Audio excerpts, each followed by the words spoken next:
The space station Proxima 7 was a place where the most diverse species of the galaxy gathered: traders, adventurers, mercenaries, and all those who were unwelcome elsewhere.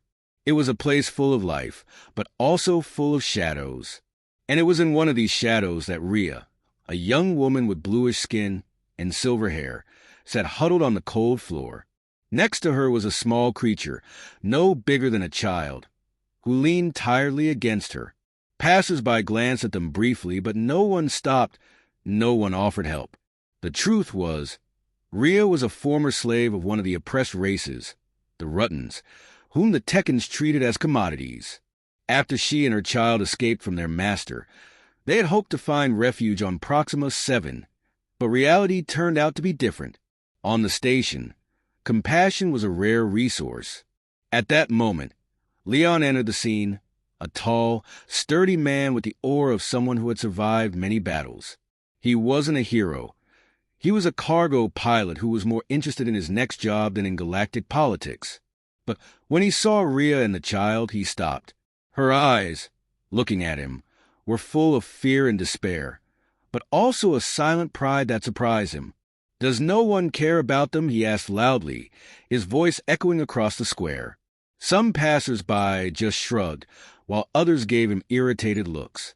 "It's not our problem," said a reptilian who had come to buy parts for his ship, not to get into trouble. But something about the scene bothered him. Maybe it was the child, shyly clinging to Rhea, or perhaps the thought that no one should be treated this way, even in a galaxy that was often cruel. "All right," he muttered and stepped forward. "Come with me. I have a ship.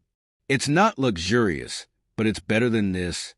Rhea stared at him as if she couldn't believe what she was hearing. You'll help us?" she asked quietly, her voice fragile but with a hint of hope. "Yes," Leon replied simply. "Only because I don't want to feel guilty if I leave you here." Of course, that wasn't the whole truth. As they walked to his ship, he noticed how Rhea moved with a graceful elegance that was impossible to ignore, even in her weakened state. And her voice, though quiet, had a melodic tone that made him pause every time she spoke. On board his ship, the Silver Horizon, Leon first took care of the essentials: food, water, and a place to rest for Rhea and the child. But the more time they spent together, the more he began to wonder why no one had helped her, how she had ended up in this situation. Rhea told him her story in fragments, and Leon listened, even though he knew it could lead to trouble. The Tekkens were known for brutally reclaiming their property, but something about Rhea made him forget all caution. "You're different," she said one evening as they sat together in the pilot's cabin, the child asleep in a small cabin and the stars rushing past them. "Different from what?" Leon asked, not looking at her. "Different from most. You could have ignored me like everyone else, but you didn't." He shrugged, trying to ignore the warmth in his chest her words evoked. "Maybe I'm just bad at turning away." Rhea smiled slightly, and for a moment, the tension between them became almost tangible before the ship's alarm interrupted them. A Tekken ship appeared on the radar. "Damn it," Leon muttered, reaching for the controls. "They won't let you go so easily." "They can try," Rhea said, her eyes gleaming with determination. "But I'm not going back." Leon didn't have time to think about how impressed he was by her strength. He had to act fast. The chase that followed was tense and chaotic, but they eventually managed to shake off the Tekken ship. When the threat was over, Leon slumped into his seat and sighed deeply. "That was close," he said. Rhea looked at him with an expression that was hard to read. "You saved us," she said quietly. Leon shrugged. "I guess that's my job now." But before he could add anything, Rhea leaned forward and placed a hand on his. "It's more than that," she said, her voice full of emotions that completely threw him off balance. He didn't know how to respond, so he just stayed silent as Rhea continued to look at him. In that moment, he realized his life had changed forever, and in a way he couldn't yet fully comprehend. The journey was far from over, and he suspected the greatest challenges were still ahead.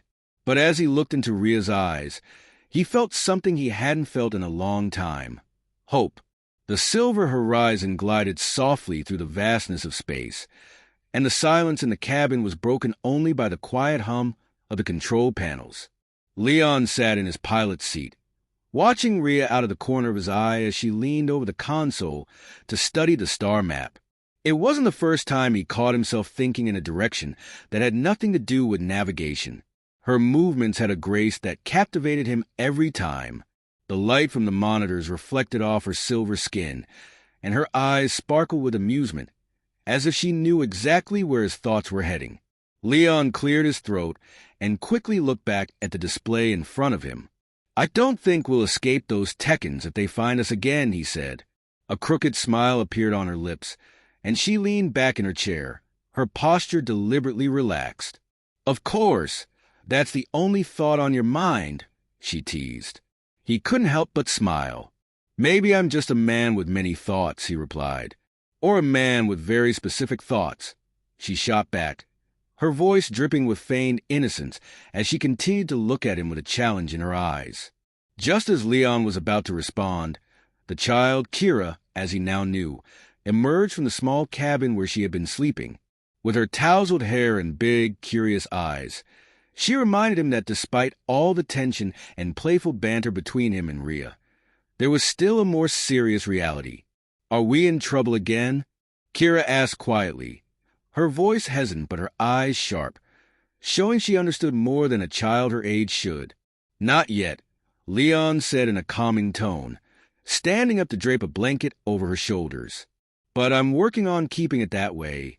Kira smiled slightly, but her gaze shifted to her mother, who was looking at her with an expression that wavered between pride and concern. Rhea stood up, walked over to her daughter, and placed a hand on her shoulder. "Don't worry, little one. Leon is very good at keeping us safe. Yes, just as good as he is at getting us into trouble," Leon muttered dryly, eliciting a surprised giggle from Kira and a playful sparkle in Rhea's eyes.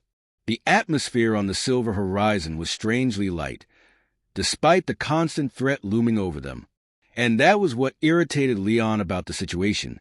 He was used to working alone, not having anyone rely on him, no one looking at him with the mix of trust and hope that Kira did. As they continued their journey, Leon tried to focus on his work, but Rhea constantly found ways to distract him, whether with a casual remark about the strange human habits she had observed or a question that was so obviously a tease that it made him shake his head. "So," she began one evening as they sat together in the cabin, Kira long asleep, "is it normal for humans to always try to act like heroes, or are you the exception?" Leon looked at her over the edge of his glass. "I'd say we're just too stubborn to turn away sometimes." Rhea leaned back in her chair and studied him with a gaze that wavered between curiosity and amusement. "Stubborn, yes. But how far does that stubbornness go when it comes to more complicated decisions?" He felt a slight smile form on his lips. "Depends on what you mean by complicated." She raised an eyebrow, and for a moment there was silence, broken only by the quiet hum of the ship's systems. "I think we'll find out soon," she said. Leon didn't know how to respond to that remark, so he decided to ignore it, at least for now. Instead, he steered the conversation to more practical topics. Their next destination, a possible safe haven, and, of course, how they might finally rid themselves of the Tekkens. But no matter how hard he tried to keep the conversation on safe ground, Rhea always found a way to steer it in a direction that left him flustered, and somehow, it seemed she enjoyed throwing him off balance. Over time, Leon began to realize that Rhea was not just a survivor, but a woman with a remarkable sense of humor and an uncanny ability to find a spark of lightness even in the darkest moments. This mix of strength and playfulness constantly surprised and charmed him. The silver horizon continued its journey, passing through star systems and danger zones, while the dynamic between Leon, Rhea, and Kira continued to evolve. Each day brought new challenges, new adventures, and new opportunities for Rhea to tease Leon with her remarks.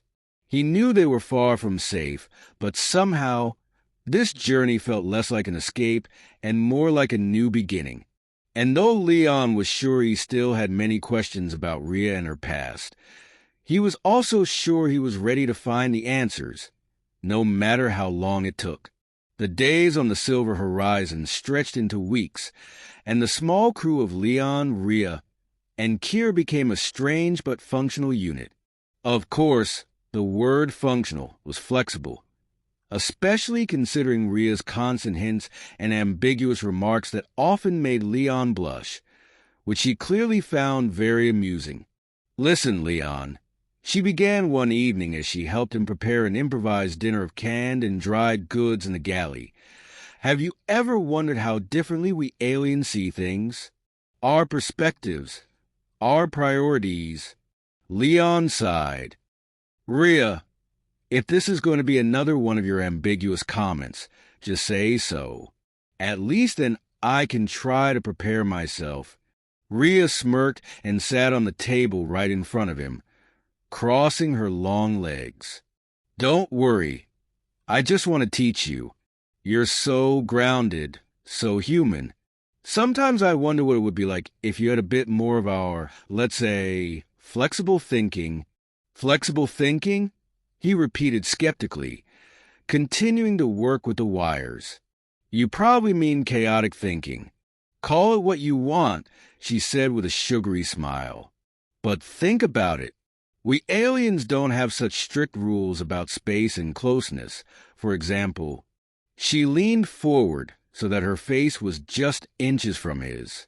"We believe that shared space is always better." "Really?" "Shared." Leon stopped, his screwdriver hovering in the air as he looked into her eyes. "Rhea, if you keep doing this, I'll probably short-circuit something one day, and not in the wires." "Oh, Leon," she said dramatically, leaning back and spreading her arms. "Why are you so serious? You need to learn to relax. Let go. Be a little alien." Leon began with mock patience. "Rhea, if I relax any more, this ship will probably fall apart." "Maybe that's not such a bad thing," she said, winking at him. "Then we'd really have to work together to fix it. Very closely." Leon set down the tool and began massaging his temples. "You're unbelievable."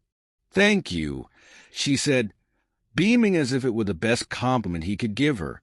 At that moment, Kira ran in, holding a handful of colorful metal parts she had found somewhere on the ship. "Mom, Leon, look. I found something cool. Can we make a robot out of this?" Rhea turned to her daughter and smiled. "Of course we can, sweetheart. But first, we need to convince Leon to help us. After all, he's our technical expert." Leon sighed theatrically. "Great. Now I'm officially the robot builder." "But you're so good at it," Rhea said with an innocent wink that was clearly anything but innocent. "Who knows? Maybe this robot will save our lives one day. Or blow us all up." Leon muttered as he examined the metal parts. The next few hours were spent assembling the little robot, with Kira enthusiastically giving instructions, and Rhea never missing an opportunity to tease Leon with her ambiguous remarks. By the end of the day, they had a clumsy but functional robot whose eyes blinked with bright colors. "I'll call him Blinky," Kira exclaimed joyfully, hugging the little robot. "Blinky," Leon repeated, nodding. "Fitting. I just hope he doesn't start giving us away to the Tekkens." "Oh, Leon," Rhea said, placing a hand on his shoulder. "You worry so much. Maybe you should just relax and trust us. After all, we all know how good you are at saving us." Leon looked at her, and for a moment, there was something in her gaze that made him freeze. But before he could say anything, Kira slipped between them and tugged at his hand. "Leon, come on. We have to show Blinky how to dance." And soon, Leon found himself in the center of the small cargo hold, where Rhea and Kira had him lead an impromptu dance lesson with the little robot. Rhea could barely contain her laughter as Kira cheered, and Leon tried to maintain his dignity with moderate success. But despite all the chaos and the constant challenges life on the Silver Horizon brought, Leon couldn't deny that he had never felt more alive.